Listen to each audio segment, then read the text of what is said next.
Pak Kapus Penkum, yaitu berdasarkan keterangan saksi, berdasarkan keterangan ahli, berdasarkan bukti dokumen yang telah disita secara sah, dan bukti-bukti lain termasuk barang bukti elektronik atau BBE. Berdasarkan alat bukti tersebut, tim penyidik pada malam hari ini menetapkan 7 orang sebagai tersangka, antara lain 1. RS, yang bersangkutan adalah Direktur Utama PT Pertamina Patra Niaga. Yang kedua, SDS, yang bersangkutan adalah Direktur Feedstock and Product Optimization PT Kilang Pertamina Internasional. Ketiga, YF, selaku Direktur Utama PT Pertamina International Shipping. Keempat, AP, selaku VP Feedstock Management PT Kilang Pertamina Internasional. Yang kelima, MKAR, selaku Beneficial Owner PT Navigator Katulistiwa. Keenam, DW, selaku Komisaris PT Navigator Katulistiwa dan Komisaris PT Jenggala Maritim. Jadi yang bersangkutan menjabat sebagai komisaris pada 2 perusahaan sekaligus. Sedangkan yang terakhir, ketujuh, adalah GRJ, selaku Komisaris Jenggala Maritim dan sekaligus menjabat sebagai Direktur Utama PT Orbit Terminal Merak. Itulah 7 tersangka yang telah ditetapkan oleh penyidik pada malam hari ini berdasarkan alat bukti yang cukup. Kemudian setelah dilakukan pemeriksaan kesehatan dan yang bersangkutan dinyatakan sudah sehat, selanjutnya tim penyidik melakukan penahanan terhadap para tersangka 20 hari ke depan terhitung sejak hari ini tanggal 24 Februari 2025 berdasarkan surat perintah penahanan. Yang pertama, surat perintah penahanan nomor 14, kemudian surat perintah penahanan nomor 13, surat penahanan nomor 12, surat perintah penahanan nomor 15, surat perintah penahanan nomor 16, surat penahanan nomor 17, dan surat perintah penahanan nomor 18 garis miring F.2 garis miring FD.2 garis miring 02 garis miring 2025 tanggal 24 Februari 2025. Adapun kasus posisi akan saya sampaikan sebagai berikut. Bahwa pada periode 2018 sampai dengan periode 2023, pemenuhan minyak mentah dalam negeri seharusnya wajib mengutamakan pasokan minyak bumi dari dalam negeri, dan Pertamina wajib mencari pasokan minyak bumi yang berasal dari kontraktor dalam negeri sebelum merencanakan impor minyak bumi sebagaimana diatur dalam pasal 2 dan pasal 3 Peraturan Menteri ESDM nomor 42 tahun 2018 tentang prioritas pemanfaatan minyak bumi untuk pemenuhan kebutuhan di dalam negeri.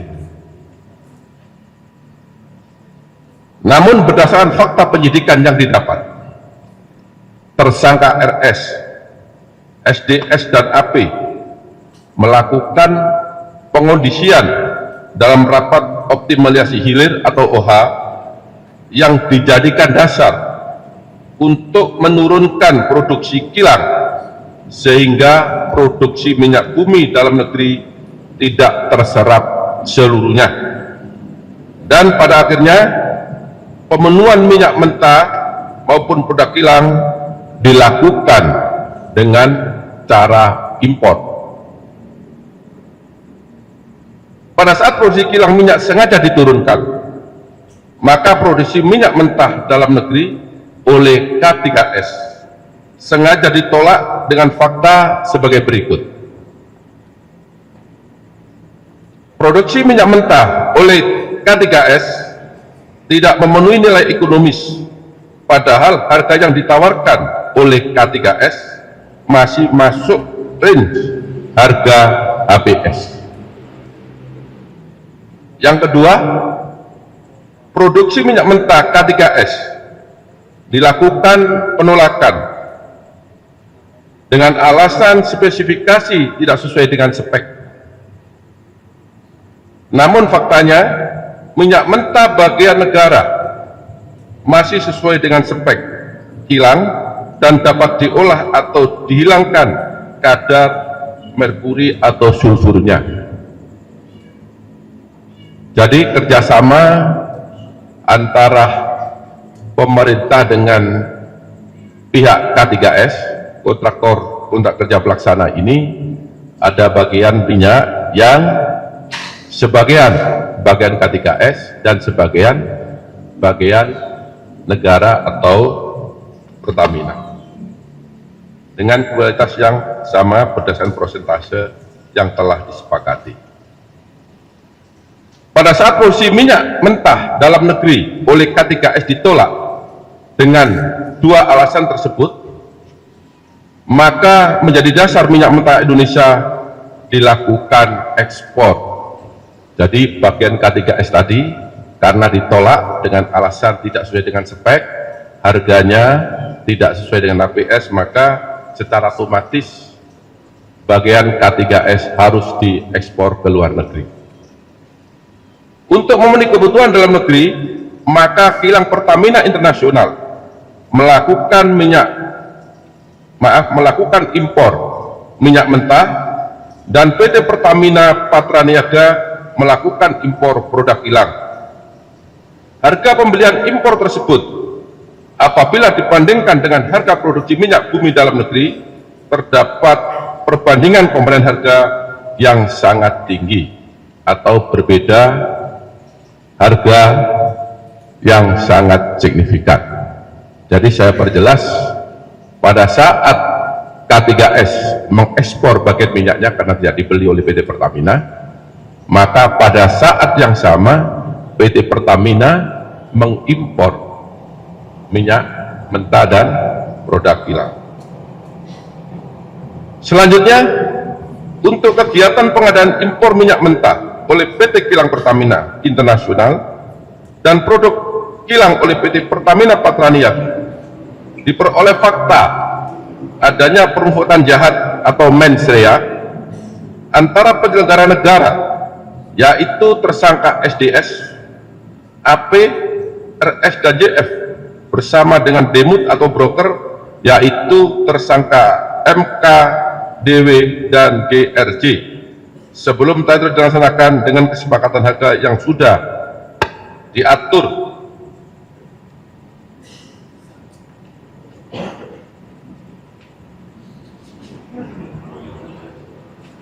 yang bertujuan untuk mendapatkan keuntungan secara melawan hukum dan merugikan keuangan negara. Permufakatan tersebut diwujudkan dengan adanya tindakan atau actus reus, pengaturan proses pengadaan impor minyak mentah dan impor produk kilang sehingga seolah-olah telah dilaksanakan sesuai dengan ketentuan dengan cara mengkondisikan pemenangan demut atau broker yang telah ditentukan dan menyetujui pembelian dengan harga tinggi melalui spot yang tidak memenuhi persyaratan, yaitu dilakukan dengan cara tersangka RS, SDS, dan AP memenangkan demut atau broker minyak mentah dan produk kilang secara melawan hukum. Yang kedua, tersangka DM dan GRJ melakukan komunikasi dengan tersangka AP untuk dapat memperoleh harga tinggi pada saat syarat belum terpenuhi dan mendapatkan persetujuan dari tersangka SDS untuk impor minyak mentah dan dari tersangka RS untuk produk kilang. Dalam pengadaan produk kilang yang dilakukan oleh PT Pertamina Patraniaga, tersangka RS melakukan pembelian atau pembayaran untuk RON 92, padahal sebenarnya yang dibeli adalah RON 90 atau lebih rendah, kemudian dilakukan blending di depo untuk menjadi RON 92 dan hal tersebut tidak diperbolehkan atau bertentangan dengan ketentuan yang ada.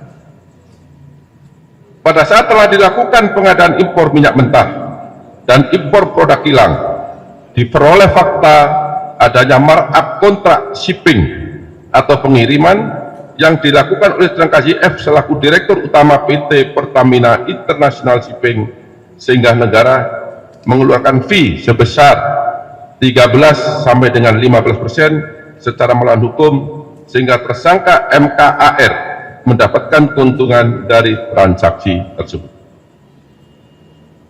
Pada saat kebutuhan minyak dalam negeri mayoritas diperoleh oleh produk impor secara melawan hukum, maka komponen harga dasar yang dijadikan acuan untuk penetapan HP atau harga indeks pasar bahan bakar minyak untuk dijual kepada masyarakat menjadi mahal atau lebih tinggi, sehingga jadikan dasar pemberian kompensasi maupun subsidi bahan bakar minyak setiap tahun melalui APBN.